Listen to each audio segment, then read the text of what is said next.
Take a look at this picture. It poses a very fascinating puzzle for us. These African students are doing their homework under streetlights at the airport in the capital city because they don't have any electricity at home. Now, I haven't met these particular students, but I've met students like them. Let's just pick one. For example, the one in the green shirt. Let's give him a name too, Nelson. I'll bet Nelson has a cell phone.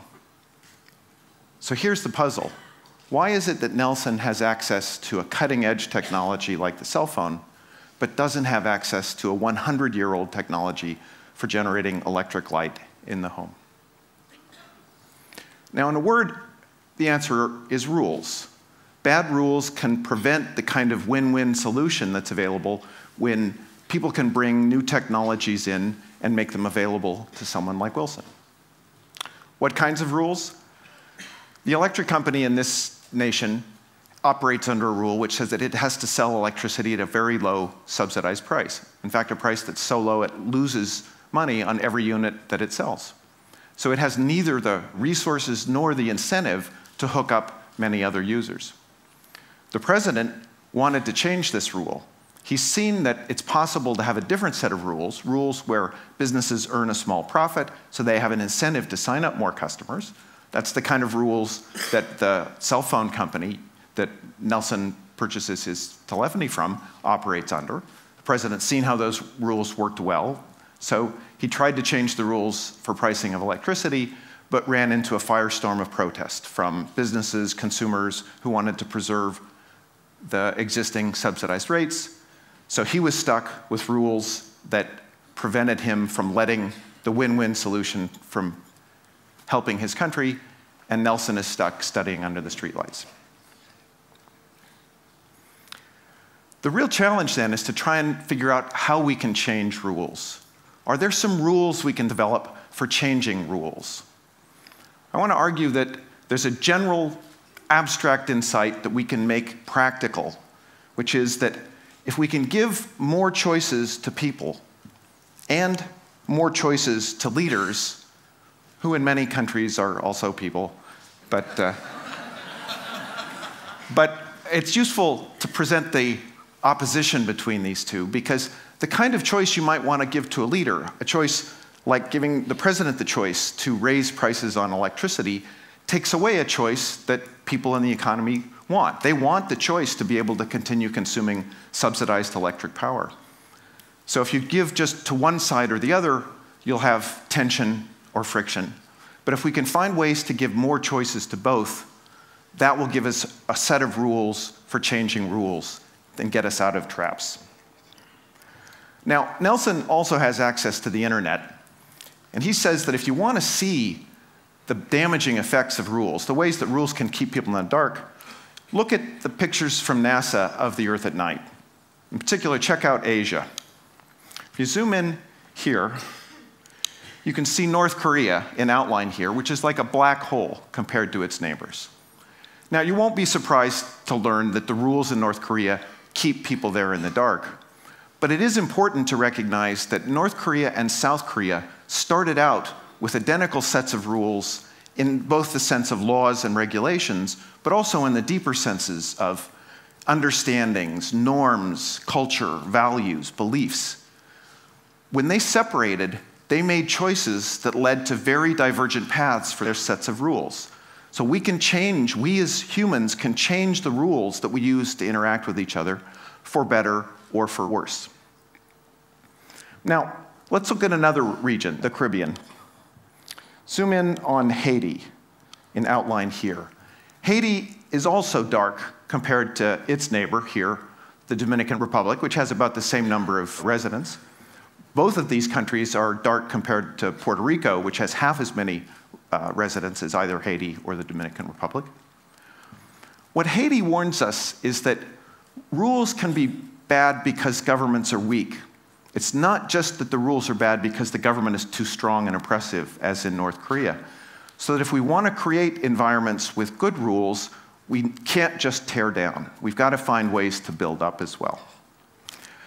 Now, China dramatically demonstrates both the potential and the challenges of working with rules.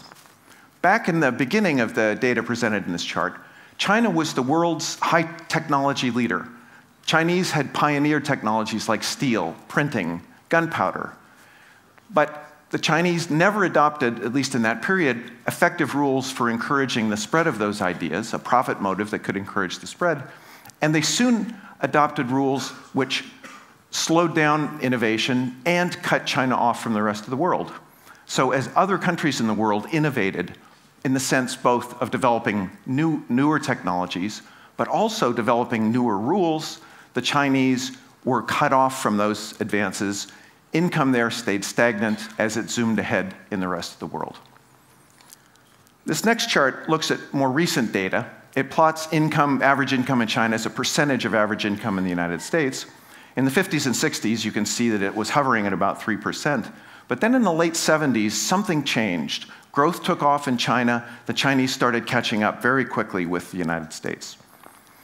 If you go back to the map at night, you can get a clue to the process that led to the dramatic change in rules in China. The brightest spot in China, which you can see on the edge of the outline here, is Hong Kong. Hong Kong was a small bit of China that for most of the 20th century operated under a very different set of rules than the rest of mainland China. Rules that were copied from working market economies of the time and administered by the British. In the 1950s, Hong Kong was a place where millions of people could go from the mainland to start in jobs like sewing shirts, making toys, but to get on a process of increasing income, increasing skills that led to very rapid growth there. Hong Kong was also the model which leaders like Deng Xiaoping could copy when they decided to move all of the mainland towards the market model. But Deng Xiaoping instinctively understood the importance of offering choices to his people. So instead of forcing everyone in China to shift immediately to the market model, they proceeded by creating some special zones that could do, in a sense, what Britain did, make the opportunity to go work with the market rules available to the people who wanted to opt in there. So they created 4 special economic zones around Hong Kong, zones where Chinese could come and work and cities grew up very rapidly there. Also zones where foreign firms could come in and make things. One of the zones next to Hong Kong has a city called Shenzhen. In that city, there's a Taiwanese firm that made the iPhone that any of you have, and made it with labor from Chinese who moved there to Shenzhen. So after the 4 special zones, there were 14 coastal cities that were open in this same sense, and eventually demonstrated successes in these places that people could opt into, that they flocked to because of the advantages they offered. Demonstrated successes there led to a consensus for a move towards the market model throughout the entire economy. Now, the Chinese example shows us several points. One is preserve choices for people. 2, operate on the right scale. If you try to change the rules in a village, you could do that, but a village will be too small to get the kind of benefits you can get if you have millions of people all working under good rules. On the other hand, the nation is too big. If you try and change the rules in the nation, you can't give some people a chance to hold back, see how things turn out, and let others zoom ahead and try the new rules. But cities give you this opportunity to create new places with new rules that people can opt into, and they're large enough to get all of the benefits that we can have when millions of us work together under good rules. So the proposal is that we conceive of something called a charter city. We start with a charter that specifies all the rules required to attract the people who will need to build the city. We'll need to attract the investors who will build out the infrastructure, the power system, the roads, the port, the airport, the buildings. You'll need to attract firms who will come hire the people who move there first. And you'll need to attract families, the residents who will come and live there permanently, raise their children, get an education for their children, get their first job. With that charter, people will move there, the city can be built, and we can scale this model. We can go do it over and over again. To make it work, we need good rules. We've already discussed that. Those are captured in the charter. We also need the choices for people. That's really built into the model if we allow for the possibility of building cities on uninhabited land. You start from uninhabited territory. People can come live under the new charter, but no one is forced to live under it. The final thing we need are choices for leaders. And to achieve the kind of choices we want for leaders, we need to allow for the potential for partnerships between nations. Cases where nations work together, in effect, de facto, the way China and Britain work together to build first a little enclave of the market model and then scale it throughout China. In a sense, Britain inadvertently, through its actions in Hong Kong, did more to reduce world poverty than all the aid programs that we've undertaken in the last century. So if we allow for these kind of partnerships to replicate this again, we can get those kinds of benefits scaled throughout the world. In some cases, this will involve a delegation of responsibility, a delegation of control from one country to another to take over certain kinds of administrative responsibilities. Now, when I say that, some of you are starting to think, well, is this just bringing back colonialism? It's not, but it's important to recognize that the kind of emotions that come up when we start to think about these things can get in the way, can make us pull back, can shut down our ability and our interest in trying to explore new ideas. Why is this not like colonialism? The thing that was bad about colonialism, and the thing which is residually bad in some of our aid programs, is that it involved elements of coercion and condescension. This model is all about choices, both for leaders and for the people who will live in these new places, and choice is the antidote to coercion and condescension. So let's talk about how this could play out in practice. Let's take a particular leader, Raul Castro, who's the leader of Cuba. It must have occurred to Castro that he has the chance to do for Cuba what Deng Xiaoping did for China. But he doesn't have a Hong Kong there on the island in Cuba. He does, though, have a little bit of light down in the south that has a very special status. There's a zone there around Guantanamo Bay where a treaty gives the United States administrative responsibility for a piece of land that's about twice the size of Manhattan. Castro goes to the Prime Minister of Canada and says, look, the Yankees have a terrible PR problem. They want to get out. Why don't you, Canada, take over, run a special administrative zone, allow a new city to be built up there, allow many people to come in, let us have a Hong Kong nearby. Some of my citizens will move into that city as well, others will hold back, but this will be the gateway that will connect the modern economy and the modern world to my country. Now, where else might this model be tried?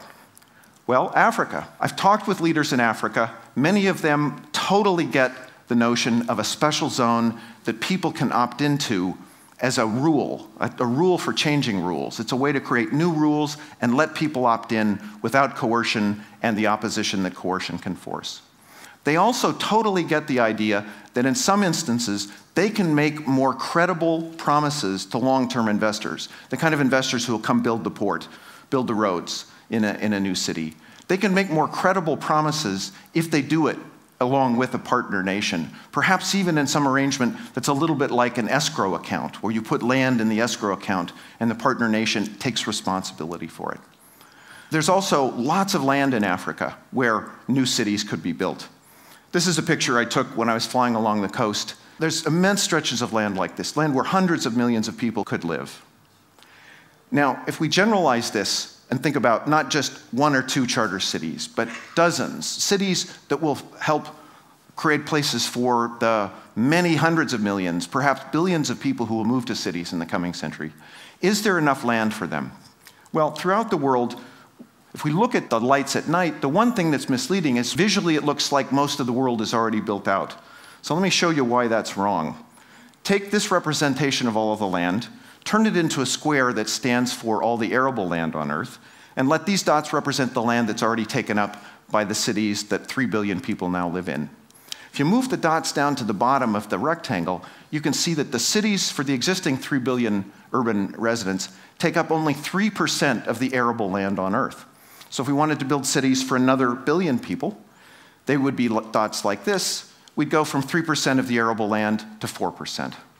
We'd dramatically reduce the human footprint on Earth by building more cities that people can move to. And if these are cities governed by good rules, they can be cities where people are safe, from crime, safe from disease and bad sanitation, where people have a chance to get a job, they can get basic utilities like electricity, their kids can get an education. So what will it take to get started building the first charter cities, scaling this so we build many more? It would help to have a manual. What university professors could do is write some details that might go into this manual. You wouldn't want to let us run the cities, go out and design them. You wouldn't let academics out in the wild. But you could set us to work thinking about questions like, suppose it isn't just Canada that does the deal with Raul Castro. Perhaps Brazil comes in as a participant, and Spain as well. And perhaps Cuba wants to be one of the partners in a four-way joint venture. How would we write the treaty to do that? There's less precedent for that, but that could easily be worked out. How would we finance this? Turns out Singapore and Hong Kong are cities that made huge gains on the value of the land that they owned when they got started. You could use the gains in the value of the land to pay for things like the police, the courts, but the school system and the healthcare system too, which make this a more attractive place to live, make this a place where people have higher incomes, which incidentally makes the land more valuable. So the incentives for the people helping to construct this zone and build it and set up the basic rules go very much in the right direction. So there are many other details like this. How could we have buildings that are low cost and affordable for people who work in a first job assembling something like an iPhone, but make those buildings energy efficient and make sure that they're safe so they don't fall down in an earthquake or a hurricane? Many technical details to be worked out, but those of us who are already starting to pursue these things can already tell that there's no roadblock, there's no impediment other than a failure of imagination that will keep us from delivering on a truly global win-win solution. Let me conclude with this picture. The reason we can be so well off, even though there's so many people on Earth, is because of the power of ideas. We can share ideas with other people, and when they discover them, they share with us. It's not like scarce objects, where sharing means we each get less. When we share ideas, we all get more. When we think about ideas in that way, we usually think about technologies. But there's another class of ideas, the rules that govern how we interact with each other. Rules like, let's have a tax system that supports a research university that gives away certain kinds of knowledge for free. Let's have a system where we have ownership of land that is registered in a government office that people can pledge as collateral. If we can keep innovating in our space of rules, and particularly innovate in the sense of coming up with rules for changing rules so we don't get stuck with bad rules, then we can keep moving progress forward and truly make the world a better place so that people like Nelson and his friends don't have to study any longer under the streetlights. Thank you.